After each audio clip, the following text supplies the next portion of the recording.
오늘 이것이 시편 49편 1절로 20절 말씀을 중심으로 해서 세상의 성적표, 하나님의 성적표라고 하는 제목으로 하나님 말씀을 함께 나누고 은혜를 나누기를 원합니다. 이제 곧 우리의 큰 명절이죠. 민족의 큰 명절 대이동이 일어나는 구정이 시작됐고 또 이제 구정이 이제 앞으로 다가왔고 벌써 금요일부터 이제 민족의 대이동이 시작이 되었습니다. 뉴스를 보면 사람들이 이제 조금 더 저거에서 이제 공항이 붐비고 외국으로 나가는 사람들도 많이 있다고 얘기를 하는데 명절에 많은 분이 고향을 찾는 것을 뭐 귀향이다 혹은 귀성길이다라고 얘기를 하고 또 고향에서 이제 명절을 다 보내고 올라오는 길을 귀경길이다. 저는 이 두 단어가 하도 헷갈려가지고 귀성길 또 귀경길 한번 헷갈려가지고 이렇게 했는데 이번에 설교를 준비하면서 또 다시 한번 찾아봤어요. 그래서 명절에 고향으로 가는 길을 귀성길이다. 또 서울로 돌아오는 길을 귀경길이다. 뭐 이렇게 해가지고 했었는데요. 명절은 이 반가운 얼굴들을 만나는 그런 시간들이지요. 뭐 영적으로 해석하면 뭐 제사 이런 부분들이 있지만 그거는 좀 차치하고서라도 어쨌든 반가운 친척들을 만나는 기쁨의 시간이지만 한편으로는 마음 한구석이 묵직해지는 그런 시간이기도 합니다. 오랜만에 만난 친척들이 우리 자녀들에게 또 우리들에게 묻죠. 자녀들에게는 이번에 어떻게 대학은 어떻게 잘 갔니? 또 공부는 열심히 하고 있니? 또 졸업한 친구들에게는 또 취업은 했니? 뭐 이렇게 얘기하면서 또 이제 취업을 했지만 결혼을 못하고 있는 자녀들은 결혼은 언제 할 거니? 뭐 이런 얘기들을 물어보고 또 직장인들에게도 뭐 1년에 얼마 받니? 한 달에 얼마 받니? 뭐 이렇게 얘기를 하고 또 집은 좀 샀니? 지금 전세에서 어떻게 옮겼니? 뭐 이런 얘기들을 하면 이것은 단순한 안부를 넘어서 우리 인생의 등급을 매기는 세상의 성적표처럼 부담감으로 다가오게 됩니다. 그래서 그들이 건네는 성적표의 점수가 낮으면 우리는 그들 앞에서 괜히 위축되고 다음에는 이 자리에 오지 말아야지 핑계를 대서라도 명절에는 오지 말아요. 우리 자녀들이 그래서 명절 때는 자꾸 안 가려고 하는 그런 생각들을 가지고 있는데 그런 무심코 던진 세상의 성적표라고 하는 질문에 아이들이 부담을 느끼기 때문입니다. 우리도 하나님을 믿으면서도 마찬가지로 그 성적표 앞에서 내가 인생을 좀 잘못 살고 있었나 하는 회의감과 자괴감이 오기도 합니다. 심리학에서는요 이런 것들이 있습니다. 사회적 시계라고 하는 소셜 클락이라고 하는 그런 말이 심리학에 있는데요. 우리 사회가 정해놓은 나이별 숙제 같은 것을 이런 사회적 시계라고 합니다. 10대는 학업과 진학, 또 20대는 취업과 독립, 또 30대는 결혼과 정착, 40대는 자녀 양육과 승진, 또 50대는 노후 준비와 자녀 출가 뭐 이런 것인데요. 저도 벌써 노후 준비와 자녀 출가에 대해서 관심을 가질 나이가 되었더라고요. 그래서 주변에 아는 목사님들이 벌써 자녀를 출가시키고 뭐 이런 거를 볼 때 참 부러움이 있기도 하고 저는 이제 출가보다도 이제 취업에 대한 문제가 있기 때문에 그런 부분에 있어서 아마 저도 사회적 시계 앞에서 좀 자유롭지 못한 그런 인생이 아닌가 생각되고 아마 여러분들도 나이별로 그런 부분에 대해서 내가 지금 어떻게 사회적인 어떤 그런 비교의 사회적인 시계 앞에서 내가 어떻게 살아갈 것인가 이렇게 생각이 돼서요. 우리는 사회적인 이런 시계에 따라서 시계의 바늘보다 내 삶이 조금만 늦어지면 우리는 금방 내가 인생의 낙오자가 된 것 같은 불안감을 느낍니다. 사실 명절에 만나는 친척들이 던지는 세상의 성적표와 같은 질문은 우리를 이 사회적인 시계 앞에 줄 세우는 일입니다. 그래서 우리도 나도 모르게 사회적인 비교의 늪에 빠지죠. 사촌 누구는 어디에 취직했다더라, 어느 대학교를 갔다더라, 또 친구 누구는 어디에 집을 샀다더라 이런 말을 들을 때 우리는 한없이 위축되고 누구는 노후 준비를 위해서 이렇게 노후의 이런 자금 흐름을 이렇게 만들어 놨다더라, 얼마를 해놨고 월세를 얼마를 받으면서 산대더라, 연금을 얼마 받으며 산대더라 이런 말이 우리로 하여금 위축되게 만드는 그런 상황이 오게 되게 되는데요. 우리가 한번 생각해 보아야 될 것이 뭐냐면 세상의 성적표는 우리의 성취를 계산을 하지만 하나님의 성적표는 과연 무엇을 보실까? 하나님도 우리의 결과를 보고 또 성적을 보고 사회적 시기에 따라서 늦으면 우리를 책망을 하실까 생각해 보는데 하나님의 성적표는 세상처럼 성취를 보지 않고 우리의 존재를 보신다라고 하는 것입니다. 따라해 보세요. 하나님의 성적표는 성취를 보지 않고 존재를 보십니다. 예, 세상은요, 우리를 시계 바늘의 속도로 판단하지만 하나님은 우리를 향한 당신의 계획으로 인도하신다라고 하는 것입니다. 그래서 우리가 이처럼 세상의 성적표 앞에서 참 작아지는 이유는 무엇일까? 심리학은 그것을 인간의 본능이라고 얘기를 하지만 18세기의 위대한 신학자인 조나단 에드워드는 그 너머의 영적인 본질을 꿰뚫으며 이렇게 이야기를 합니다. 예, 그래서 에드워드는 이렇게 얘기를 하는데요. 인간은 타인의 눈에 비친 자기의 그림자를 진짜 자기 자신이라고 착각하며 살아갑니다. 그러나 참된 행복은 피조물의 박수갈채가 아니라 하나님의 마음 안에 내 이름이 어떻게 기록되어 있는가에 달려 있다라고 이야기를 했습니다. 그리고 이어서 이렇게 말을 했는데요.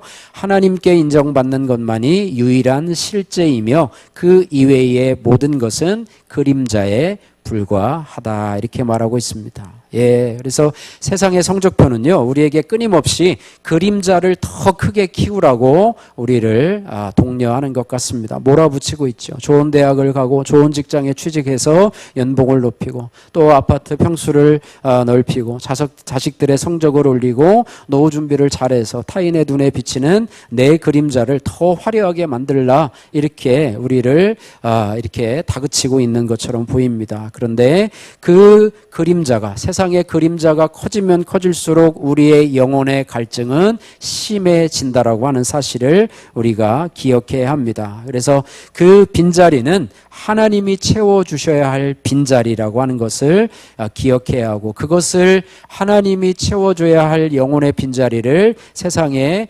성적표라고 하는 점수로 채울 수 없음을 우리가 기억해야 할 것입니다. 그래서 우리는 세상이 내민 거울을 치우고 하나님이 펼치신 성적표를 마주해야 하는데 세상의 성적표는 우리의 소유를 묻지만 네가 뭘 가졌느냐라고 묻지만 하나님의 성적표는 우리가 누구의 것이냐 소속을 묻고요. 세상의 시계는 우리가 늦었다고 재촉을 하지만 하나님의 시계는 바로 지금이 은혜 받을 만한 때라라고 말씀을 하고 있습니다.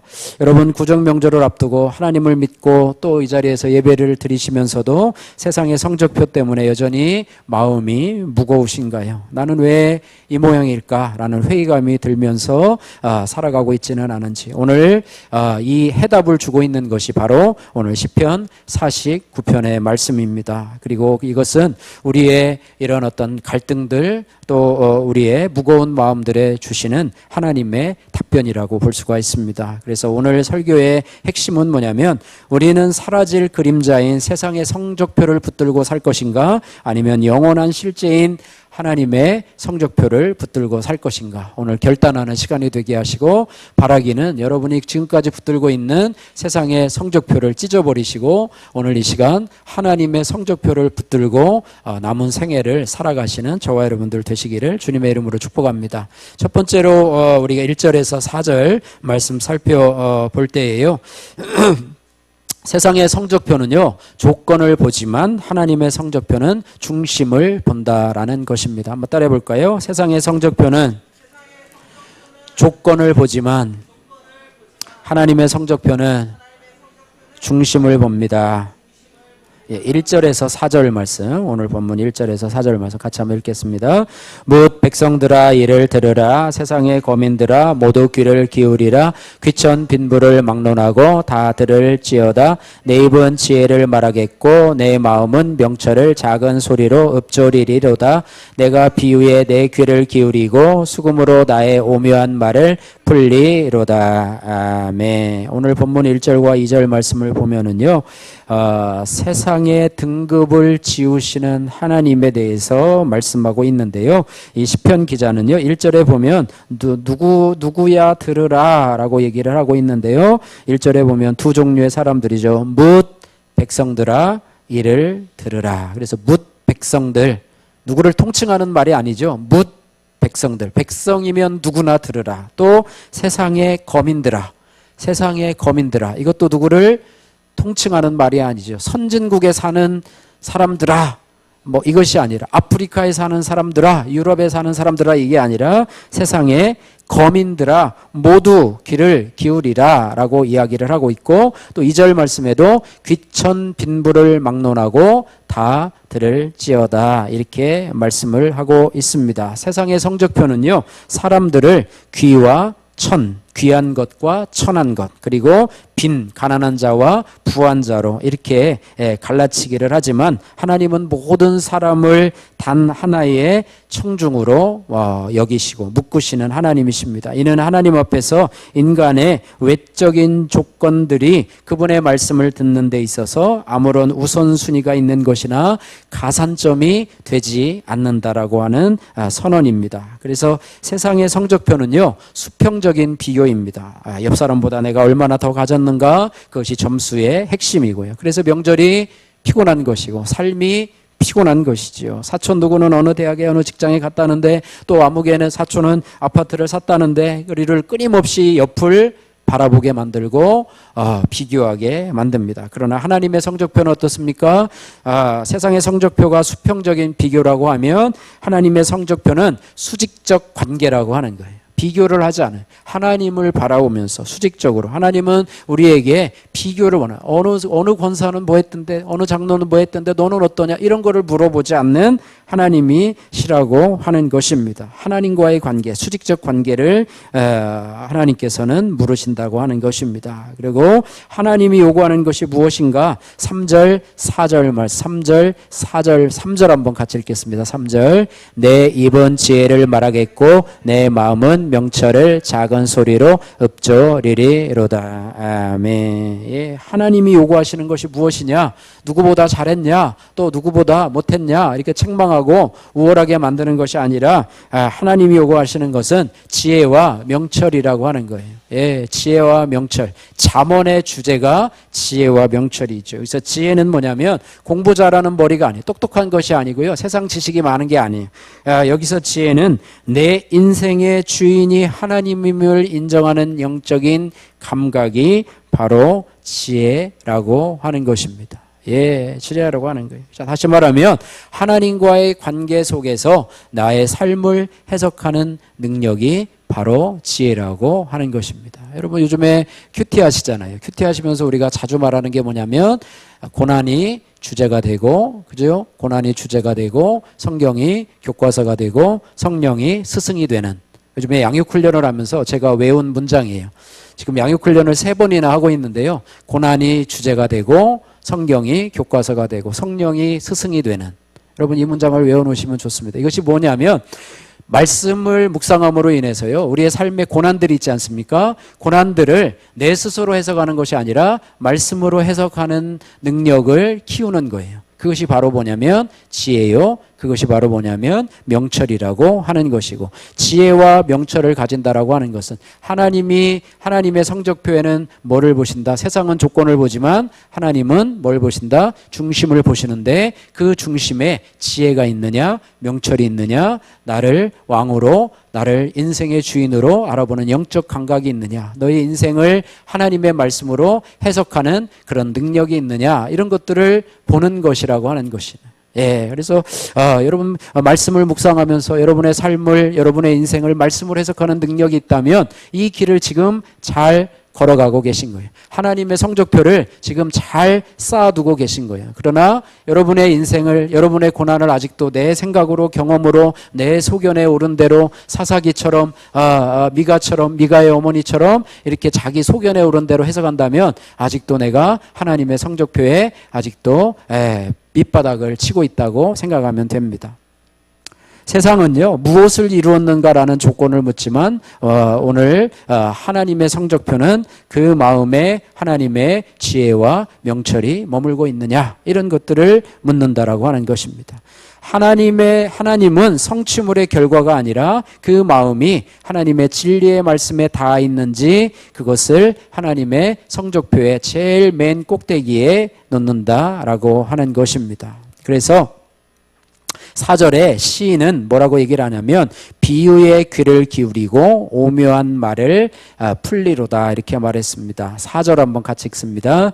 내가 비유에 내 귀를 기울이고 수금으로 나의 오묘한 말을 풀리로다. 예. 세상의 성적표는요, 인생이 겉으로 보기에 좋은 겉으로 보기에 조건 좋은 사람이 승리하는 것처럼 보이는 오묘한 말, 전에 번역에는 수수께끼라는 표현을 썼는데요. 세상의 성적표는요, 다시 한번 말하면 인생이 겉으로 보기에 조건 좋은 사람이 승리하는 것처럼 보이는 수수께끼와 같습니다. 이렇게 말을 합니다. 예, 그러나 시인은요, 수금을 타며 영적인 직관으로 그 이면을 들여다보는데 그 결과 겉으로 드러낸 조건은 오묘한 말, 즉 수수께끼의 껍데기일 뿐이고 그 알맹이 중심을 보지 못하며 결국은 허무에 도달한다. 이렇게 결론을 내리면서 이 본문은 성도들에게 세상의 뻔한 성적표에 속지 말고 하나님이 숨겨놓으신 인생의 참된 가치를 찾으라 이렇게 도전을 합니다. 예, 그래서 우리는 귀천 빈부를 막론하고 지혜와 명철의 하나님의 말씀 앞에 서라고 하나님은 우리를 정중하게 하나님의 성적표에 초대하고 계시는 하나님이시라 이렇게 말씀을 하고 있습니다. 그래서 하나님의 평가는요, 상대평가가 아니라 절대평가라고 하는 것이죠. 예, 상대평가 참 힘들어요, 여러분. 상대평가 힘들어요. 공부 잘하는 애들이 많이 있으면 상대평가를 통해서 공부를 잘해도 나보다 더 잘하는 애들이 있으면 자기는 밀려나게 되고 2등급, 상등급이 될 수밖에 없지만 절대평가는 그냥 내가 90점 이상만 맞으면 그냥 1등급이 되는 거예요. 예. 그런데 하나님은 우리를 누구와 비교해서 등급을 매기시는 분이 아니라 대신 우리 마음의 중심에 하나님의 말씀이, 하나님의 지혜가, 하나님의 명철이 우리 마음에 머무르고 있고 그 명철과 지혜로 너희의 인생을 해석하며 너희의 고난을 해석하며 살아가고 있는가, 이런 것들을 물으시고 또 그분의 주권을 인정하며 살아가고 있는가, 이런 부분을 인정하고 있다라고 하는 것입니다. 여러분, 명절에 친척들이 내미는 세상의 질문 앞에, 성적표 앞에서 그것들을 내 존재에 대한 평가로 받아들이지 마시기를 바랍니다. 그것은 세상의 시계가 붙는 조건일 뿐이고요. 마음속으로 이렇게 선포하십시오. 이 질문은 나의 성적표가 아니다. 나의 진짜 성적표는, 따라해 보세요. 나의 진짜 성적표는 하나님의 손에 있다. 할렐루야. 예, 이렇게 여러분 선표하시길 바랍니다. 명절에 비교의 말들 때문에 마음이 불안하고 요동칠 때 세상의 자랑이나 나의 부족함을 묵상하지 말고 나를 향한 하나님의 말씀을 묵상하시길 바랍니다. 나는 하나님의 자녀다. 나는 하나님의 소유다. 하나님은 나의 목자가 되시고 내게는 부족함이 없다. 이런 것들을 명철을 묵상하는 게, 오늘 그래서 시인은요 뭐라고 얘기를 했냐면 3절에 보니까 내 입은 지혜를 말하겠고 내 마음은 명철을 작은 소리로 읊조리리로다, 이렇게 말합니다. 세상이 그런 비교로 여러분에게 성적표를 내밀 때 여러분은 하나님의 지혜, 하나님의 명철, 하나님의 말씀을 작은 소리로 읊조리면서 그 세상의 성적표를 찢어버리시고 무시해버리시기를 주님의 이름으로 축복합니다. 예, 마찬가지로 우리도 마찬가지, 오랜만에 만난 가족이나 조카들을 대할 때 여러분, 우리 역시 자녀나 친척들을 세상의 성적표로 채점하고 그들을 평가하지 마시기를 바랍니다. 취업한 조카에게, 어려운 시험에 합격해서 이번에 취직한 조카에게만 어이구 잘했다 칭찬하고, 지금 아직도 몇 번이나 떨어져서 지금도 아직도 취업 준비를 하고 있는 조카에게는 눈치를 주는 것은 우리도 이 가족들의 존재 자체를 기뻐하고 격려하는 것이 아니라 그 결과만을 평가하는 세상의 성적표로 그들에게 제시하고 있는 것이 되기 때문에 우리는 그들 존재 자체를 기뻐해 줄 수 있는, 비교하지 말고 존재 자체를 기뻐할 수 있는 그런 은혜가 있기를 주님의 이름으로 축복합니다.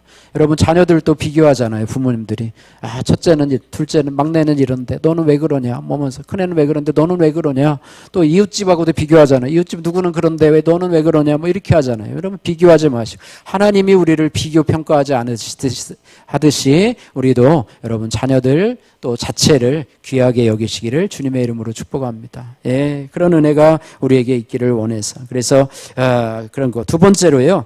우리가 세상의 5절에서 12절 말씀인데 한번 따라해 보세요. 세상의 성적표는 죽음 앞에 무용지물입니다. 예, 5절에서 12절 말씀인데요. 우리 5절 말씀부터 7절까지 같이 한번 읽겠습니다. 7절, 8절까지 같이 읽겠습니다. 5절에서 8절까지 같이 읽겠습니다.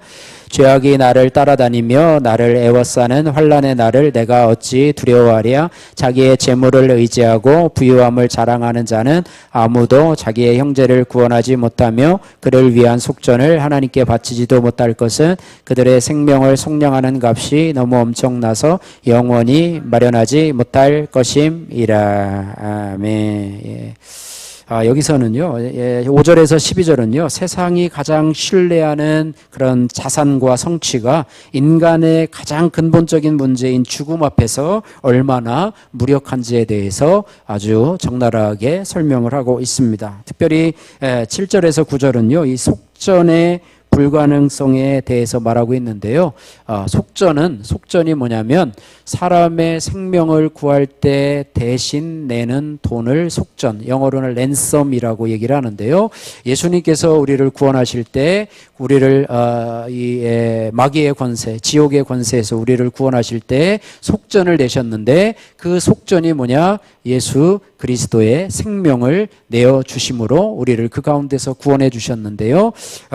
여기서 말하면 세상이 자랑하는, 세상의 성적표가 가장 자랑하는 그런 돈, 물질이 사람의 생명을 구원할 수 없다라고 하는 것입니다. 여기서 생명은 그냥 육신적인 생명을 뛰어넘어서 구원에 이르는 생명, 구원에 이르는 생명을 이게 구원할 가질 수 없다라는 것입니다. 아무리 큰 부자라도 자기 형제를 지옥의 형벌에서 구원할 속전을 하나님 앞에 바칠 수 없다라고 하는 것입니다. 자, 6절에서 7절 보시면은 6절 보시면 자기 재물을 의지하고 부유함을 자랑하는 자는 아무도 자기 형제를 구원하지 못하며 그를 위한 속전을 하나님께 바치지도 못할 것은 8절에 그들의 생명을 속량하는 값이 뭐라고요? 너무 엄청나서 영원히 마련하지 못할 것임이니라. 예. 부자와 나사로의 비유에서, 그죠? 부자와 나사로의 비유에서 나사로는 죽어서 아브라함의 품에 안기고 부자는 저 불구덩이 속에서 그 물 한 모금이 없어가지고 갈증을 일으켜서 나사로한테 얘기를 하죠. 그 물 한 방울 찍어가지고 나의 혀를 좀 적셔주면 좋지 않겠냐라고 얘기를 하면서 혹시 아직도 예수를 믿지 않는 하나님을 모르는 우리 형제들이 있는데 네가 가서 살아서 같이 가서 여기에 이런 곳이 있다라고 전해주면 혹시 되지 않을까라고 하면서 그때서야 그 부자는 구원의 중요성에 대해서 느낍니다. 맨날 잔치하고 호화롭게 잔치하던 그 부자가 하나님을 알지 못하고 세상의 성적표를 의지하면서 살아갔지만 그 남은 형제들을 구원할 수가 없었다라고 하는 것입니다. 그래서 물질이 아무리 많아도 그 영혼을 천국에 가는 티켓을 살 수가 없다라고 하는 사실을 우리가 기억해야 하고 오늘 시편 기자가 이렇게 말할 수 있습니다. 세상의 성적표에서 가장 높은 점수를 받는 항목이 바로 돈과 능력이지요. 그러나 사람들은 이것만 있으면 무엇이든지 해결할 수 있다라고 믿습니다. 그런데 하나님은 이 생명의 가치를 너무나 높게 책정하셨기 때문에 세상의 어떤 화폐나 금으로도 그 값을 치룰 수 없습니다. 예. 결국에는 죽음이라고 하는 절대적인 시험지 앞에서 세상의 성적표가 이제 점수를 드러나게 되는데 이제는 0점 처리가 된다라고 하는 것입니다. 예, 죽음 앞에서 그 권세가 높던 세상의 물질과 능력 앞에서 이제는 죽음 앞에서 그 세상의 성적표가 0점이 된다라고 하는 거예요. 물질도 놓고 가야 되고요. 또 세상의 명예도 다 놓고 가야 돼요. 유효기간이 있는데 그 유효기간, 유통기한은 죽음까지라고 하는 것입니다. 세상의 권세는 언제까지입니까? 세상의 권세는 언제까지예요? 죽음까지가 아니라 거기에서 내려오는 순간 유통기한이 끝나는 거예요. 아무리 권세를 부려서 회사의 대표고 회장이지만 거기에서 내려오면 끝나는 것이고, 예, 돈은 뭐 끝까지 쓰다가 죽음 때까지는 자기가 뭐 노잣돈을 갖고 간다고 뭐 하는데 뭐 몇 푼 갖고 그렇다고 뭐 그게 뭐 가겠습니까? 죽으면 끝이지. 예, 그렇습니다. 그래서 죽음의 보편적인 원리를 제시하고 있는데 오늘 10절 말씀 같이 한번 읽겠습니다. 10절. 그러나 그는 지혜 있는 자도 죽고 어리석고 무지한 자도 함께 망하며 그들의 재물은 남에게 남겨두고 떠나는 것을 보게 되리로다. 예. 어떤 자도 죽는다고요? 지혜 있는 자도 죽고 어리석고 무지한 자도 함께 망하며 그들의 재물은 어떻게 해요? 싸갖고 가는 게 아니라 남에게 남겨두고 떠나는 것을 보게 되리로다. 물질은 두 종류의 사람이 있는 것 같아요. 한 사람은 사회를 위해서 환원하는 그런 조금 넉넉한 사람이 있고, 한 사람은 거의 다 대부분이 누구한테 상속을 해요? 자녀들한테 주잖아요. 예, 자녀들한테 줘서 아파트도 사주고 뭐 부동산도 등기를 이전해주고 이렇게 하는데, 요즘 상속세가 많이 나와가지고 그걸 피하려는 방법들을 또 연구하고 뭐 이렇게 하시는 분들이 많은데요. 어쨌든 지혜자도 우매자도 죽음 앞에서는 예외가 없다는 것이라고 하는 것입니다. 그들이 평생 쌓아올린 재물은 결국 남에게 남겨두고 떠나야 한다라는 것입니다. 세상의 성적표는 1등과 꼴찌를 나누지만 죽음은 그 모든 차이를 지워버리게 된다라고 하는 것입니다. 조나단 에드워드가 세상의 성적표를 그림자라고 표현을 했지 않습니까? 세컨더리 뷰티라고 이야기를 했습니다. 그러나 그 그림자는요, 태양이 지면, 햇빛이 있을 때는 그림자가 선명하게 드러나죠. 그러나 해가 지고 나면 그림자가 있어요, 없어요? 없어지게 되잖아요. 그렇듯 세상의 조건들은 죽음이라고 하는 밤이 찾아오면 그림자처럼 소멸하게 된다라고 하는 것입니다. 100평 아파트에 살든 10평 이 월세방에 살든 영원이라고 하는 시간표 앞에서는 똑같이 빈손일 뿐이라고 하는 것입니다. 그런데 11절 12절은 사람들이 영원할 것이라고 생각하는 것에 대해서 착각이라고 못을 받고 있습니다. 11절 12절 같이 한번 읽겠습니다. 그러나 그들의 속 생각에 그들의 집은 영원히 있고 그들의 거처는 대대에 이르리라 하여 그들의 토지를 자기 이름으로 부르도다. 사람이 존귀하나 장구하지 못하며 멸망하는 짐승 같도다. 아멘. 예. 사람이 다 죽는데 11절에 보니까 그러나 그들의 속 생각에는 어떻게 생각하느냐? 그들의 집은 어떻게 있다? 영원히 있을 것이다. 착각이라는 것인데 영원히 있을 것이다. 또 그들의 거처는 대대에 이르리라. 그러면 우리 자손에게 또 후손에게 이어질 것이다 라고 하면서 그들의 토지를 자기 이름으로 부르도다, 이렇게 말을 하고 있습니다. 사람들은 자기 집이 영원하고 자기 땅이 영원하기 때문에 자기 이름을 붙여서 기억되기를 원한다. 그래서 호랑이는 죽으면 뭐를 남기고? 가죽을 남기고, 사람은 죽으면 뭐를 남긴다? 이름을 남긴다라고 하는데, 이름이 영원토록 남으면 뭐 좋은 일이죠. 그러나 죽음 이후에는 아무런 소용이 없어요. 우리 윤봉길 의사 이렇게 보면서 돌아가시면 아무 소용이 없다. 저가 예수님을 믿고 살아갔는지 안 했는지 잘 모르겠지만 어쨌든 동상으로 거기에 밤낮을 지키며, 예산에도 있잖아요. 그죠? 비를 맞으며 또 호된 그런 추위에 견디면서 체감권 들고 있는데 참 좋은 일이죠. 그러나 그것이 아무런 소용이 없다라고 이야기를 하고 있습니다. 그래서 우리는 이 땅에서 영원히 살 것 같은 욕망이 우리 안에 숨어져 있어서 내 이름으로 된 등기부등본, 내 이름이 박힌 명함, 또 내 이름으로 된 토지, 내 이름으로 된 어떤 건물, 뭐 이런 것들. 충남대학교에도요, 제가 충남대학교를 나왔는데 충남대학교에도 그 정심화 홀이 있어요. 저희 때는 없었는데 그 정심화라고 하는 할머님이 그것을 기부를 해가지고 그 홀을 짓는 그 돈을 다 기부를 해서 거기서 문화 행사들을 많이 가져요. 그래서 정심화 홀 너무 좋죠. 영원히 거하잖아요. 그죠? 정심화 홀, 그 할머니 이름으로. 여러분도 그렇게 하시면 좋을 것 같긴 한데 돈이 없어가지고 내 이름으로 넣어가지고, 그죠? 어느 뭐 건물 이름을 넣으면 좋겠다고 생각하는데 이것도 결국은 착각이라고 하는 것입니다. 죽음 앞에서 이 모든 것이 물거품이 되고 그림자처럼 사라지게 된다라고 하는 것입니다. 그러면서 시인은 단호하게 12절, 오늘 귀한 말씀인데요. 12절 또 마지막에 우리 20절 말씀, 똑같은 반복되는 말씀인데요. 먼저 12절 같이 한번 읽습니다. 사람은 존귀하나 장구하지 못하며 멸망하는 짐승 같도다. 예. 사람은 존귀하나 장구하지 못하, 영원하지 못하며 짐승과 같도다. 이렇게 말합니다. 이 말씀은요, 하나님의 성적표가 없는 인생, 하나님의 지혜와 명철의 말씀을 그 인생의 중심에 두고 있지 않은 인생, 하나님이 그 인생의 주인이 아니라 자신을 인생의 왕으로 주인으로 모시고 사는 인생은 어떻게 되는가? 사람은 존귀하나 장구하지 못하며 어떻게 되는가? 짐승과 같도다. 이렇게 말하고 있습니다. 예, 20절 말씀도 똑같은 말씀인데요. 같이 한번 이렇게 읽을까요? 20절. 존귀하나 깨닫지 못하는 사람은 멸망하는 짐승 같도다. 이렇게 말합니다. 짐승이 멸망할 때가 언제입니까? 도축장에 끌려가서 이제는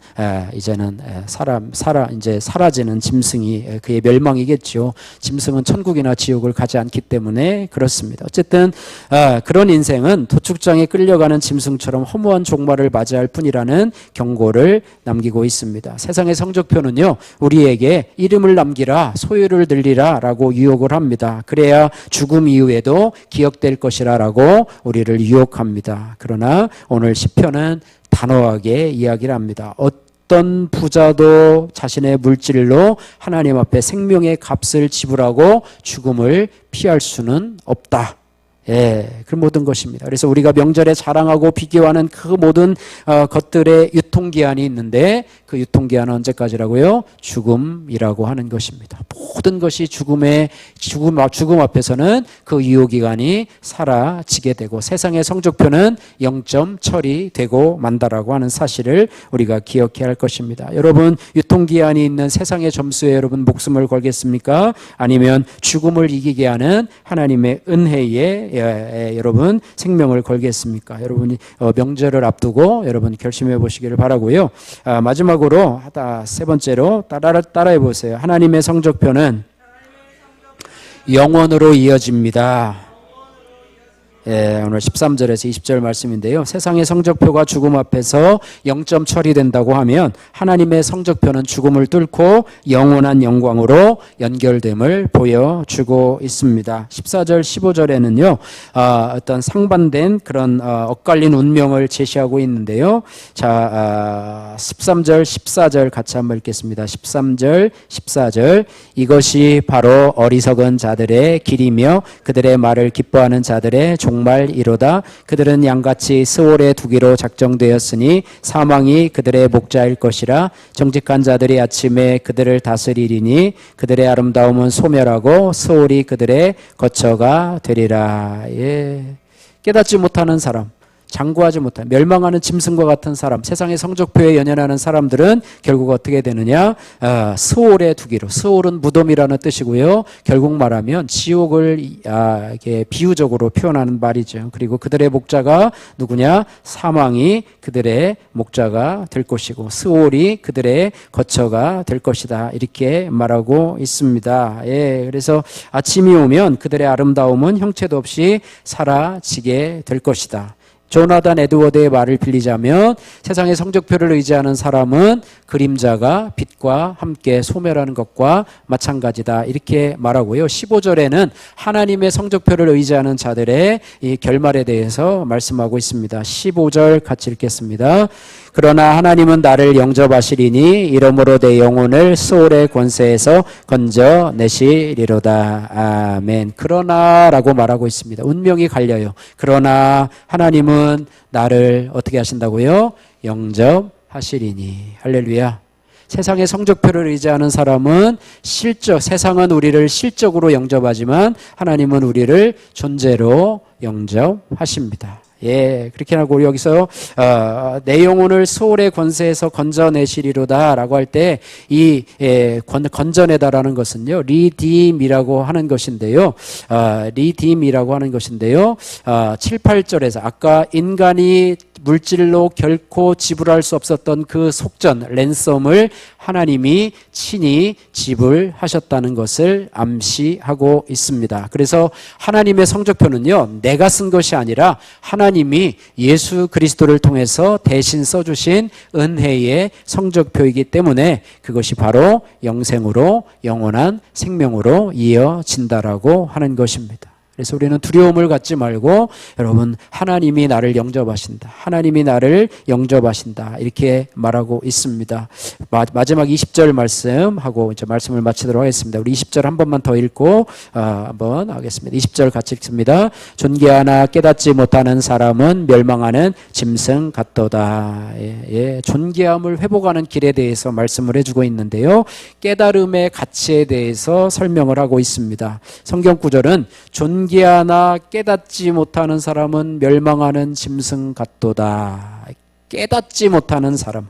하나님은 우리를요 존귀한 자로 창조하시고 우리를 그렇게 만들어 주셨습니다. 하나님은 우리를 하나님의 형상으로 우리를 빚어주시고 우리를 존귀한 자로 불러주셨다고 하는 것입니다. 이것이 하나님이 우리에게 원래 주신 점수라고 하는 것입니다. 그런데 세상의 성적표에 매몰되게 되면 자신이 얼마나 존귀한 존재인지를 잊어버리고 짐승과 같이 세상의 먹이, 재물이나 성공에만 집착하게 된다라고 하는 것입니다. 그런데 우리 깨달음이 중요한데요.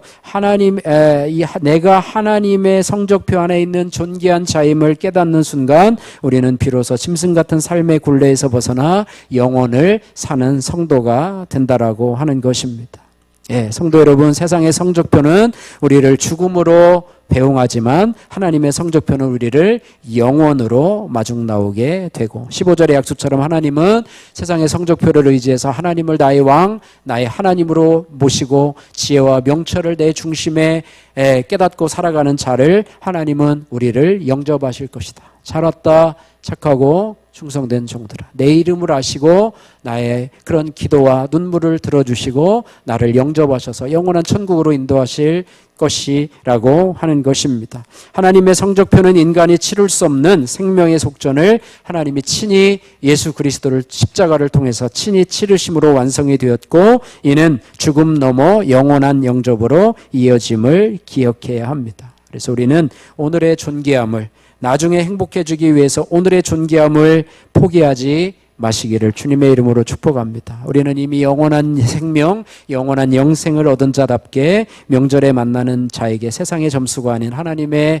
사랑을 나눠주는 그런 은혜가 있기를 주님의 이름으로 축복합니다.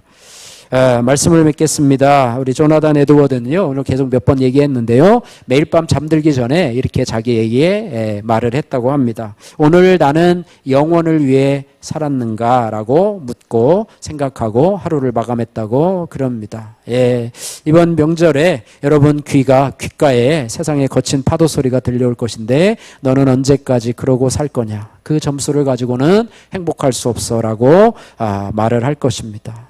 그럴 때 오늘 시편 49절의 선포를 기억하십시오. 세상이 내미는 성적표는 그들의 질문은 태양이 지면 사라질 썩어질 그림자일 뿐입니다. 그 얄팍한 종이 조각에 여러분의 고귀한 인생을 정의하게 내어주지 마시고 그 그림자의 일이 일비하기에는 우리의 존재가 너무 찬란하고 존귀한 존재임을 기억하시기를 바랍니다. 세상의 성적표가 아니라 오직 하나님의 성적표만이 영원히 없어지지 않는 영원한 실제가 된다라고 하는 것입니다. 세상은 여러분의 성취를 계산하지만 하나님은 당신의 아들 예수 그리스도의 피로 저와 여러분들의 모든 죄값을 치러 주셨다고 하는 것입니다. 그래서 하나님은 오늘 여러분에게, 저와 여러분에게 이렇게 말합니다. 내 사랑하는 아들아, 내 사랑하는 딸아, 너는 세상의 점수로 매겨질 존재가 아니다. 내가 너를 그리스도의 핏값으로 샀고 내가 너를 영원히 영접하겠으니 이 땅에서 나의 명철과 나의 지혜로 살아가라. 나를 왕으로 모시고 나의 통치권을 인정하며 살아가라. 이것이 하나님의 성적표를, 높은 성적표를 유지할 수 있는 비결이다. 이렇게 말씀하고 있습니다. 여러분 당당해지시고요. 명절에 친척들이 여러분에게 던지는 세상의 성적표 때문에 위축되거나 좌절되지 말고 하나님의 성적표로 여러분 당당해지시고 넉넉해지시기를 주님의 이름으로 축복합니다.